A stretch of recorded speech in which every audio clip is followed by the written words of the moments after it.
speaking of disruption, as Don mentioned, our speaker for today, Eric Schnitzer, since he's a federal employee, for some reason was not allowed to present. So we're fortunate to have on short notice Carol Quantock, who rose to the occasion. Carol is a local environmental advocate. She has been an active birder for over 40 years and is the vice president of the Audubon Society of the Capital Region, as well as the editor of their newsletter, Wingbeats. Her fascination with birds evolved from extensive real-time experience observing nature at an early age, and by gardening and becoming a master gardener through the Cornell Cooperative Extension. Carol has a BA in Geography and Urban and Regional Planning from SUNY Albany and a Graduate Management Certificate from Cornell University's New York State School of Industrial Labor and Labor Relations. She's a retired executive assistant and contract administrator and is an active volunteer for the Green Team Gardeners in Saratoga County, as well as for the Audubon Society. Plus, she's the editor of our newsletter. And thank you for coming on short notice. It's all yours. Carol, you're up. So now we have to do technology stuff. Would you rather use a handheld mic or this mic? Handheld is good. Bear with me. Hang on.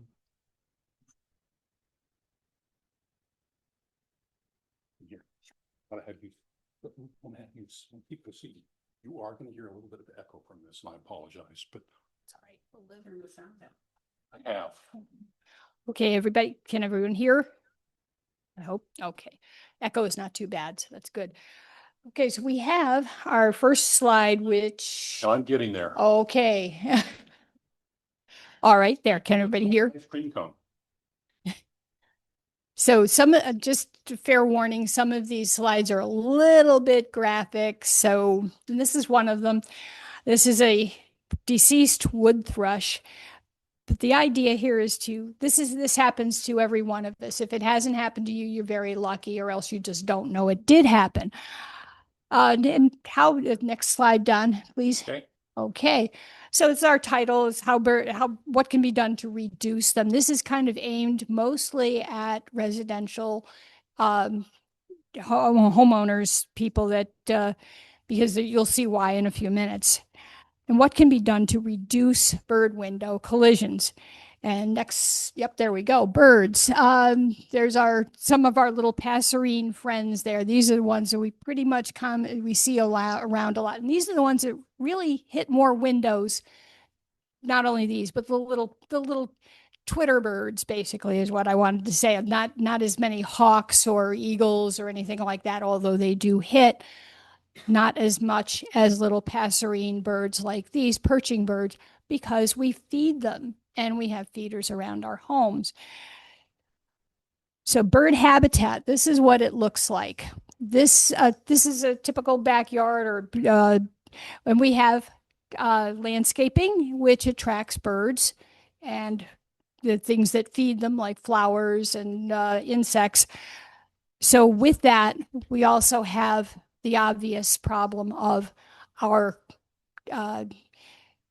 landscaping and our trees and our shrubs that literally will cause our windows to reflect, or you could actually see through your home to the next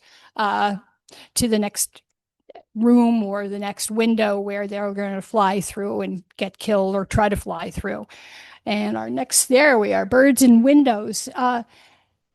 200 years ago, approximately, is when glass started being clear enough for people to put into their windows and actually be able to see through it. There were windows before that, but it was pretty cloudy stuff. Everybody here that knows history knows that in the Roman times, it was very, very thick and not very see-through. But now we have plate glass and we have big glass windows, and that poses a real problem. And here's another graphic. Ooh, poor little soul. Windows or kill birds. It happens. It happens to all of us, no matter, it's going to happen even if we don't, even if we take precautions. Now, suburban sprawl, this is a big issue because we have so many houses and so many places, and the obvious here is it's impossible to calculate how much glass is out there. It's a moving, constantly moving number. It's kinetic. It's we're never going to be able to calculate, and that's just in this country. We're kind of concentrating on the U.S. here. And this is kind of scary. Look at all those birds. That could be from one strike. That I don't know where that image came from, but I believe that is one strike at a big building. And you'll hear about that happening in urban areas too. But there are ways to take care of this. And now I wanted to talk about Dr. Clem, Dr. Daniel Clem. He has spent about, it says 40 plus years here, but it's probably closer to 50 now. He has he started some research to try to find out how to prevent bird collisions. And he has been since joined by many, many other individuals and organizations to keep doing the research that needs to be done. There's no way you're going to be able to calculate all birds that hit windows. It's just impossible, and you'll see why in a few minutes. The thing here is to notice how many. It's an estimated that 1 billion birds, it's an astounding number. 1 billion birds a year are lost to window collisions. And thinking about that in terms of dollars, billions, that's an awful, awful lot. It's just beyond comprehension.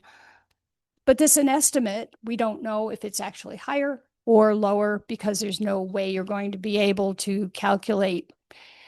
Sometimes you don't see a bird hit a window and it will go off and die someplace. And we think about an average of 1 million birds a day. So it's about 365 million birds per year in the US alone. It's just staggering number. So from our perspective, that's kind of a low estimate. And but think about it, if there's 365 million birds, that's more than the population of the United States. That's pretty scary. And we don't know. We just don't know how many more or how many less. We're just hoping it's less. This sobering number, and it's huge numbers to comprehend. We think about how many buildings are out there and how much glass. And you think one bird here, one bird there, doesn't matter, but it does, it all adds up. Yes, word mortality, that's the next one. There we are, we're in the right place. That's okay. And you can hear about bird losses from poisoning and from predation, turbines, electrocution, all sorts of oil spills and automobiles. But to think about the highest number of birds are killed by window collisions. And right here on the next slide, that compared to other sources or other causes of mortality, feral cats and indoor-outdoor cats are a big contributor. I added a graphic after this one. Nope, actually, it doesn't appear here, but there it is. Sibley Guides provided this one. So you can see the window collisions is the biggest and cats are the next down.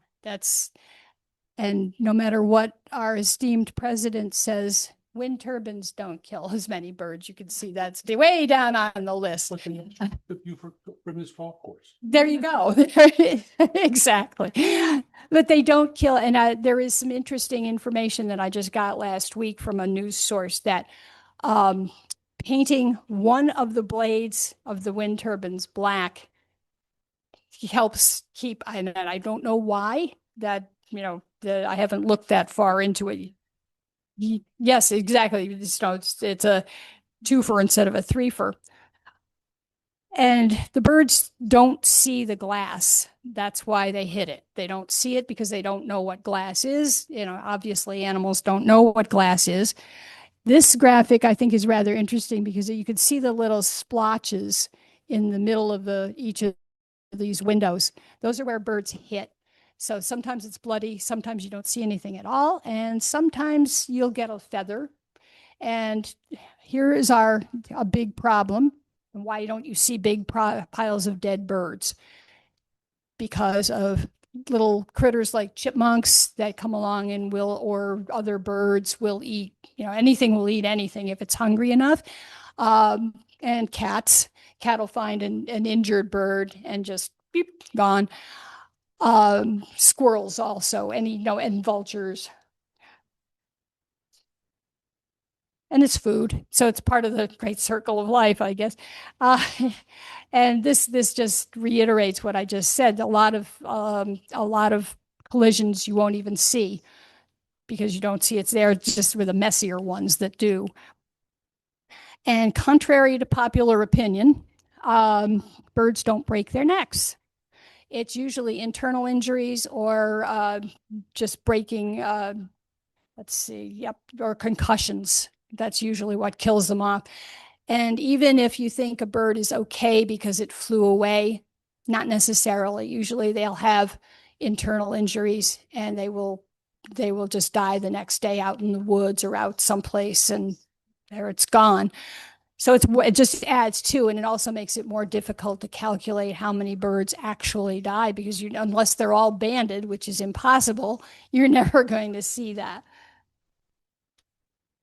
And that covered, that, there we go. Yeah. Then this is really sobering too. I think that usually we think of evolution and the survival of the fittest. Not in this case, no, because the birds will, even perfectly healthy birds will fly into windows because of how we present windows to birds. And how they occur, we have here on our next little slide here, the birds think it's clear. They can see through, or it's reflective, and they don't know that it's glass, and they're just going to fly right towards it because they think they're going towards habitat. And that, obviously is not going to happen when it hits a window. So there's things we can do to prevent it. If you look at this next slide is rather, you can see at the bottom, it's see-through. So those homeowners, you can see right through to the next room, into the yard beyond, and a bird will try to fly through that. And up on the top windows, it's reflective. It reflects the vegetation in the back. So there's two kinds of danger right there for a bird or any group of birds. The next slide shows an interesting prevention. It's hard to see that slide, but there are little lines that go down those windows. They're vertical. This is it's a Nacopian, what's called Nacopian bird saver. And I'm going to just interject here that this presentation does contain some names of commercial enterprises that sell things, and I am not promoting any one of them specifically or at all. Here's another real bad killer of birds is walkways, glass walkways. We've seen those. I think there's one at SUNY Schenectady, and I know there's one at Union College that they are working on right now. We were at Union a few weeks ago and talking to their ornithology group, and that was a big topic of conversation. But here's another bird wouldn't see this. A bird won't see that glass. It knows that there's a bottom part, but not the top part. I've never seen a glass top wall like this, but I'm sure probably in your travels you have, and it's lethal. And here's another photo, and this shows the same thing, the reflective versus the see-through. It's a better picture than the other one. It shows exactly and this is what the bird sees. It thinks it can fly right through. And they're trying to, and also with the inside plants, it thinks it's something it can land on, and it's going to hit the window trying to get to it. And I like this graphic because it shows any size window can kill a bird. A low flying bird can hit your cellar window. You see that's a 10 by 24-inch cellar window. And it has been that particular window, I guess, according to this, homeowner was drinking coffee and heard the thunk. And that's what you hear. But usually you think it's your big plate glass window out in front or your windows in your picture window. Not necessarily. Birds are, they're used to flying through little spaces.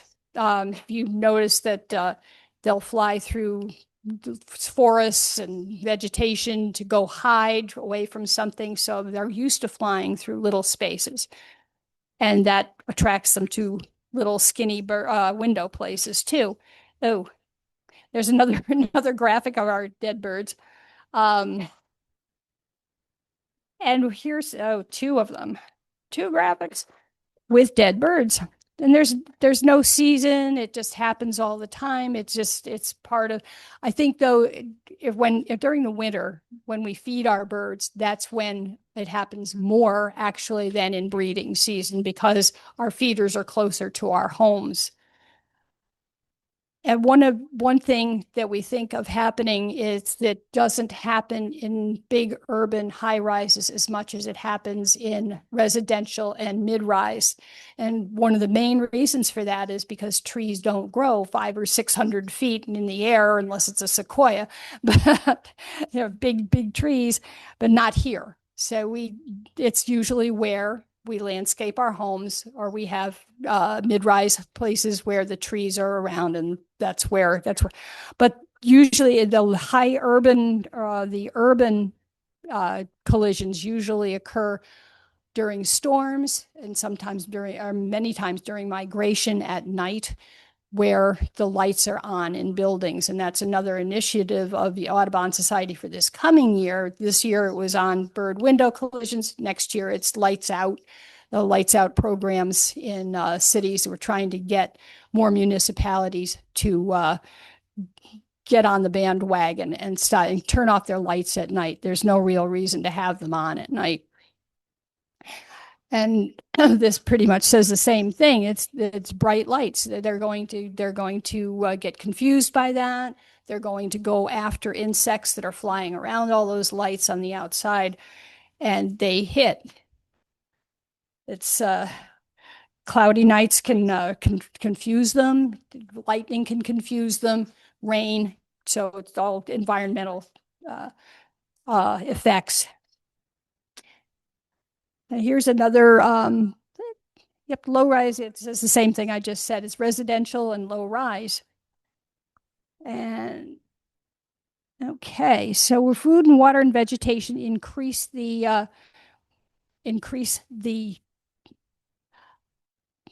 density in birds near your windows because you're feeding them, especially during the winter. And the closer the feeders are, about 30 feet is, and you'll see that in another one of these slides, that about 30 feet, that's the current casualty range. So about 1,311 species worldwide have been documented to die, and 290 species in North America. Though those numbers are going to change, and they have already. Some of this research is a little bit older. And here's what we do about it. Glass kills, we can do something about it. I don't know if any of you know this. This is kind of an interesting factoid, but the Migratory Bird Act of 1918, which hasn't been repealed yet, which is kind of good. I'll go there. It states that if you kill a bird, it's a federal offense.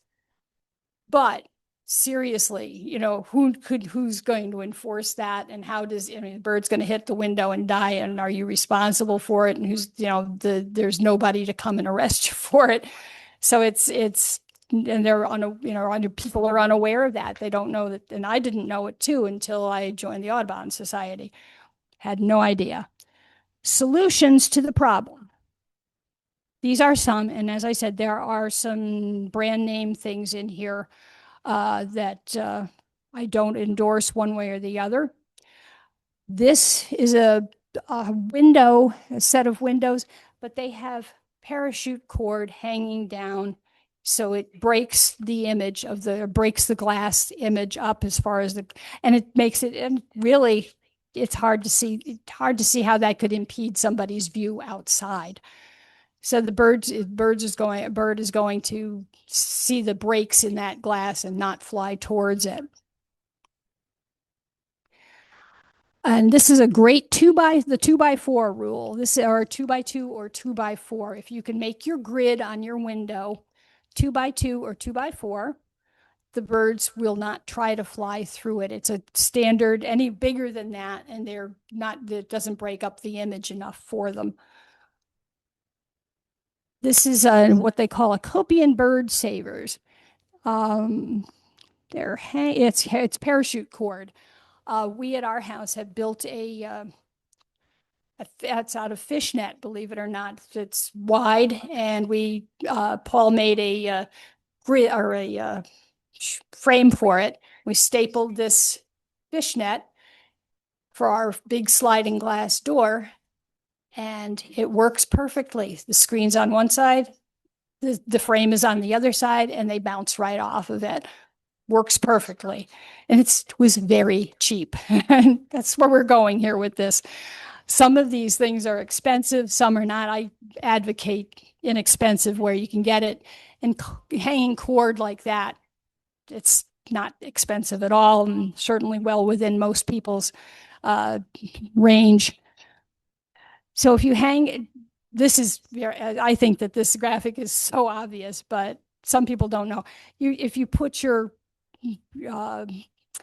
preventive, like your stickers, on the outside of your window, it breaks up the image, rather than if you put it inside, you're still going to have that reflective surface. And this is a product called Kaleidoscape. This is the same thing they put on buses and bus windows, the advertising. It has a nice image from the outside, but on the inside, next slide, you can't see it from this, is comparatively speaking here. You can't, from the inside, it looks like a regular window. I will say that the outside view here is not to prevent birds coming through. It's just a white image just happens to be decorative with birds on it. And this is another Kaleidoscape using the 2x4 rule. Here's how many of those stickers actually work.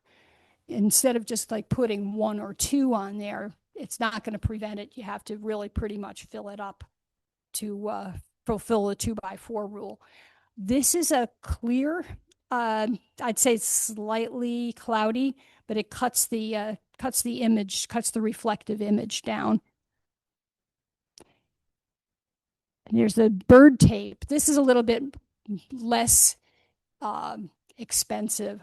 The bird tape is out there, and if you see in the picture, this homeowner has put it various ways, but they are obeying the 2x4 rule. So it cuts up the image, and so the bird does not fly through it or try to fly through it.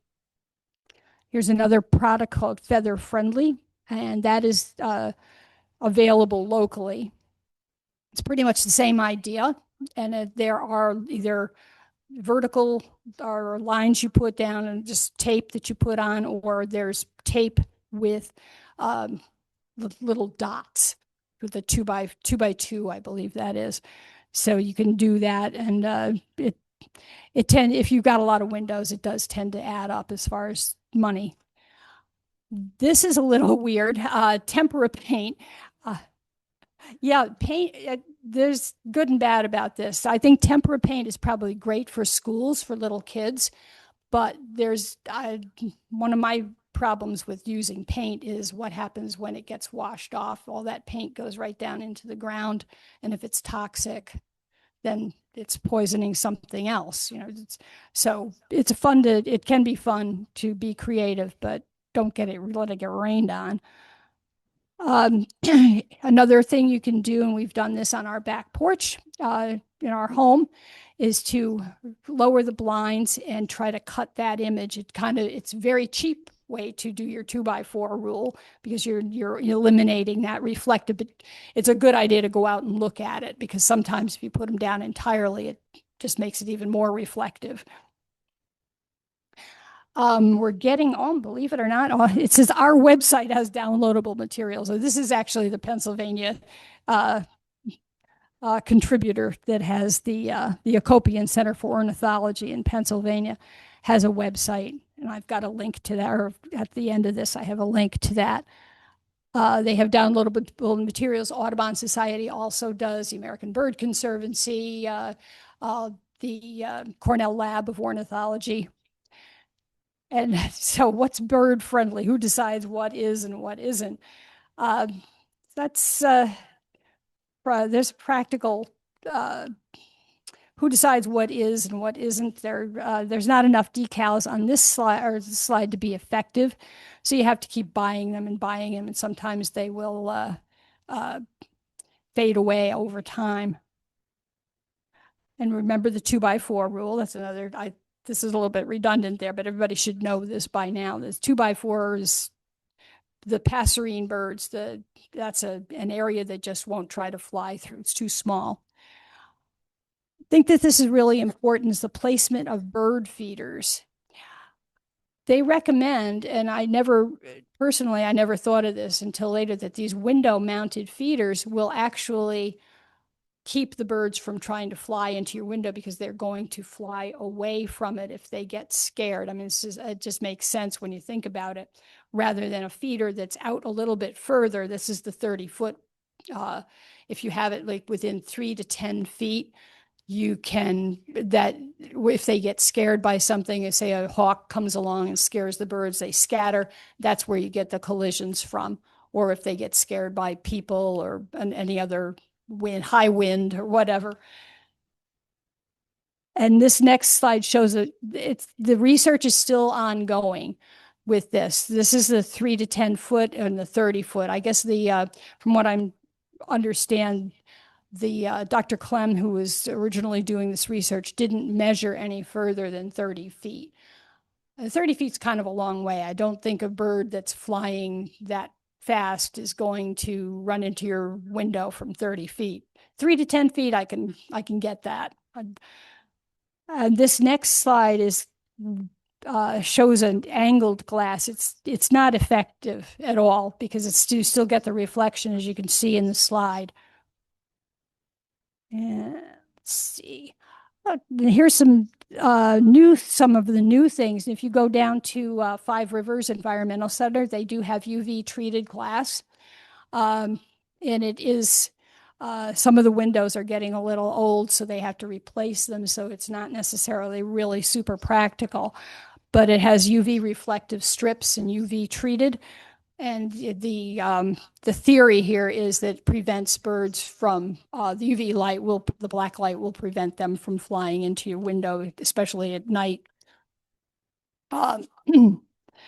Let's see, pardon me for a second here. UV signals, this is ongoing, new way to do it. One of the biggest problems with commercial buildings is that a lot of people, the people who are responsible for building the buildings, don't want to spend the money. Sometimes it's required in the construction process, depends on who designs the building. A lot of times not. And I think with our current political situation, a lot of builders are just not going to pay attention to the environmental rules anymore. Is this on the correct slide now, or am I out? Let's see, yep, I think, no, next one. There we are. Yep. Sorry. There we are. That's okay. And we're actually going on to the next one. Beware of products claiming more than they should. Yeah, there are a lot of places that sell these little decals, but they don't do a recommendation of how far to put them apart. They just, they're out there and they charge a lot of money for them. So you can do things that, as I've described before, you can do things that are literally much easier and much cheaper and more effective. And I'm going to promising future. So there are people that are literally taking notice of this. I'm going to mention this in passing. One of our Audubon Society members was over in Switzerland this summer. And she told us that they take it far more seriously in Europe than we do here. And I think that that makes sense. She and her brother that she was traveling with were riding in a gondola in the Alps, and they had with a little tape all around the gondola, because it's a 360 view. It keeps the birds from flying into the gondola. So they do take it seriously over there. And good for them. I think it's it's a worldwide problem. And this is an example of fritted glass. Fritted, I'm not really sure how well that works. It's all, if the interior is lighted, then it shows up better, and it keeps the birds keeps the reflection and the see-through at a minimum. And next is the picture of etched glass. That's pretty common because it's easier to produce than some of the other treated glass. It's just easier, and it actually works. You can see by that 2-inch wide lines across there that cuts up you can see where it cuts up the image. So there's a lot of choices out there. You can see by this is kind of a rerun of some of the things we've seen so far. But you can choose your own method of prevention, and they're all out there. And why birds matter. Well, there's a whole, it's obvious. They're part of the great circle of life. They provide us with enjoyment. They provide us with the beautiful bird song. They eat insects. They're part of our lives, and we should never put them in danger if we don't have, there's no reason to, except turkeys at Thanksgiving. Another story. But we can all make a difference. We can all do something about it. And there is this, I will be happy to provide this little slide to anybody who wants to just email, or I can email it to you, the bird collision guide. Also, there is, like I said, the ABC, American Bird Conservancy, Cornell, Audubon Society. We are all out there trying to do the same thing to prevent this from happening, or to keep it at a dull roar, basically. We're never going to prevent it 100%. But thank you. And if there's any questions? There's a question. Yes. Years ago, I heard Jerry Seinfeld do a comedy routine, and he was talking about how his mother had a little parakeet. She would let it out of its cage, and it would inevitably fly into the mirror on the wall. And he said he could understand that the parakeet thought the mirror represented more space to fly into, but why didn't it try to avoid hitting the other parakeet? Now that's a funny joke, but I wonder, as these birds fly, don't they see themselves? They see a bird coming at them? Usually they're flying too fast. If you're a chickadee or something that all of a sudden gets startled at a feeder by a hawk, you just go. But how do they avoid hitting each other in real life? That is one of the great mysteries of life. We were just talking about that a little earlier with the great flocks, the murmurations. That's all. It's very similar to dolphins and pigeons, and all the echolocation and magnetic. It's all very closely related, and I'm not that much of a scientist that I could explain it. But it's, in schools of fish, same thing. They don't hit each other. And flocks of geese, there's always somebody in the lead. They take the lead position, and then we'll go back. But these big murmurations, I mean, it's just huge numbers of birds, especially blackbirds. If you notice that, they're starlings and red-winged blackbirds, and no, they don't hit each other. So I wonder the window. I mean, they're going as fast. Yep, they're going as fast, but I think it's just startled, and they're just confused, They don't go frightened. Right, frightened and confused. That's, you just get blown off. Yes. suggestion of putting either closer to the window sounds like a good one, because at that point, they don't have the inertia Exactly. to get backed up as much. Right. And they're going to probably fly out rather than in towards your window. And the, Also,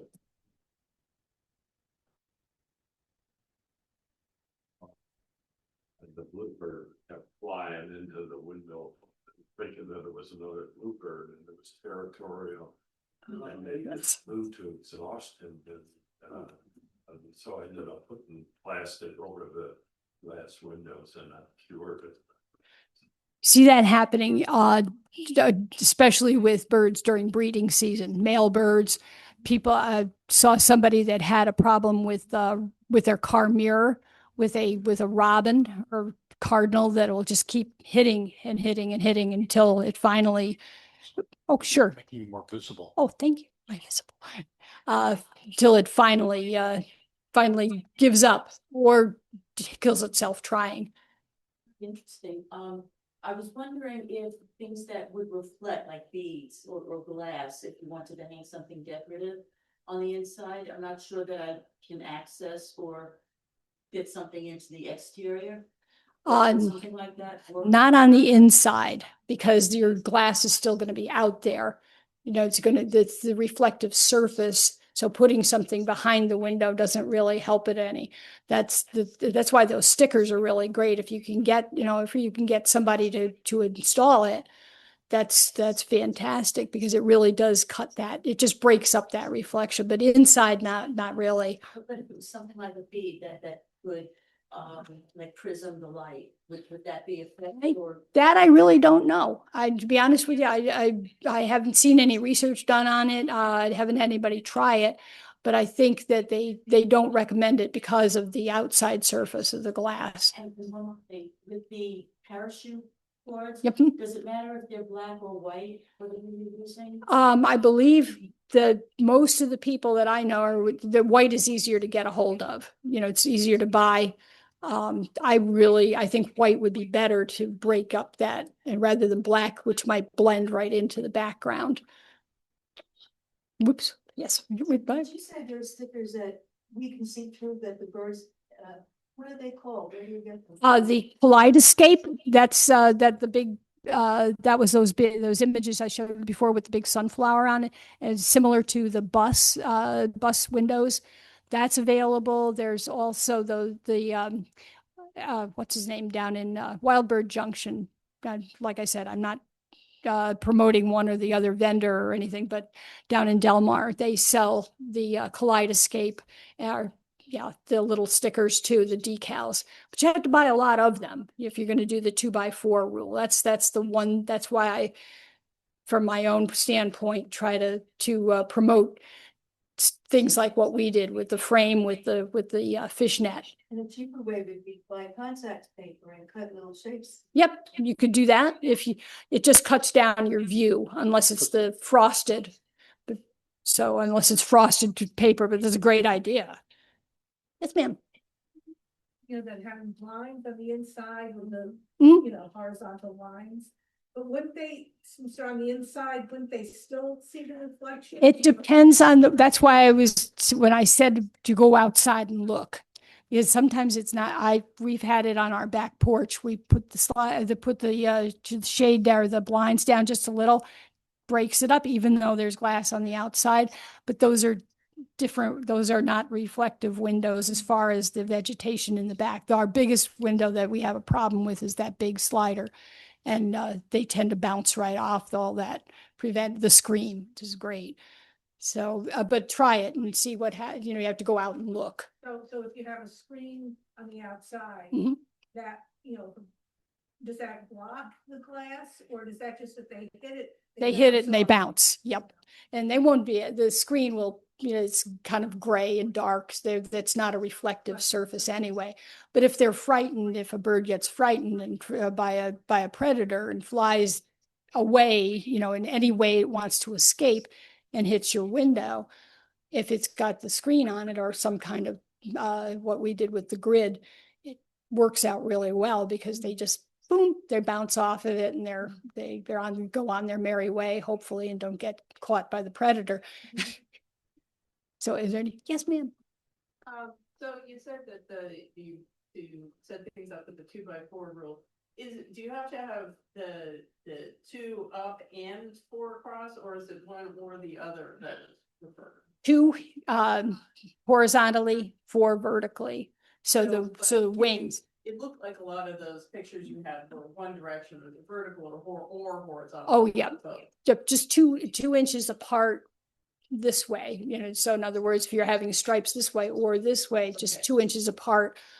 I like a grid myself rather than just the stripes across, because I think that doesn't break it up enough. That's just my opinion, but people have done that. And it's either 2x2 or 2x4. They mention that in these slides that 2x2 also works, but that's also smaller. So it doesn't really have an effect other than it makes the space smaller and breaks it up more. Curious about the migratory bird treaty you mentioned. Since 1914. 1918. 1918. Yep. I was wrong. And then we had the Migratory Bird Act of 1974 as well. So can we use that to attack glass buildings in cities? I wish. But it's the hard part is you're never going to be able to really measure the number of birds that get killed, because of the fact, unless they were all banded and we all had documentation of every single bird. And even then, And then all the cats brought the bands in. right, all the cats brought the bands in, or the predators, the chipmunks and the squirrels and the little creatures that eat all the dead things that are all the detritus organisms that are out there. But if anybody, any more questions or commentary? Yes, ma'am. They're perching birds, like our little chickadees and robins and little guys like that, rather than predatory birds like raptors, like hawks and owls. So they're little perching birds, which is just about everybody around here, except for the hawks and the owls and vultures. Yes, I ma'am. have another question. You keep talking about bird feeders. Now, what if you don't have any bird feeders? Does this cut down on the collisions? Probably, but even though you're still going to you might get some anyway. They're just, I can think of situations where no feeders at all, and you just get a bird that's just fleeing from something or heading somewhere, or thinks that it can go right through this see-through thing, that it think, okay, there's the tree that I want to fly into, or that I want to perch on. And unfortunately, it's a reflective I got a surface. question from online. Oh, I am asked, can light be used in any way? not that I know, except for on the inside. I would suggest turning lights off or outside, but some lights on especially when you're going for dusk, it cuts down on the reflection. There is that treated glass too, the frittered glass that reflects, and it just causes the reflective to go down. Okay, thank you. Sherry, you had a question? Yes. What was if you could repeat, you said putting a bird feeder closer to the window, was it 10 or 30 feet? 30 feet is beyond where the research stopped. So we don't really know beyond that, but from right near your window is good, because they can't get the momentum up. But be about 10 feet is not so good, because they do have the opportunity to get that momentum going. Yep, less than 10 feet. And the height?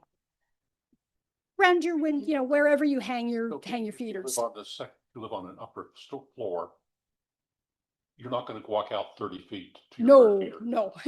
Have it right there. Yeah, right. Usually people that live in second floors or higher above that have either window feeders that stick to their windows, or ones that are just right outside, and that's not really going to affect anything. Should be okay. Any other questions? Nope. Okay. Carol, thank you so much. Thank you. I'm hoping. Thank you. We appreciate. Pardon? I want to express everyone's appreciation for you stepping into the lurch. Oh, thank you. That was a big alert. I'm just hoping that people enjoyed the switch because I don't, you know, unfortunately we had, you know, that was I don't mind doing this and it's fun and I've done this before at various places. I'm sorry for the length. This thing is huge.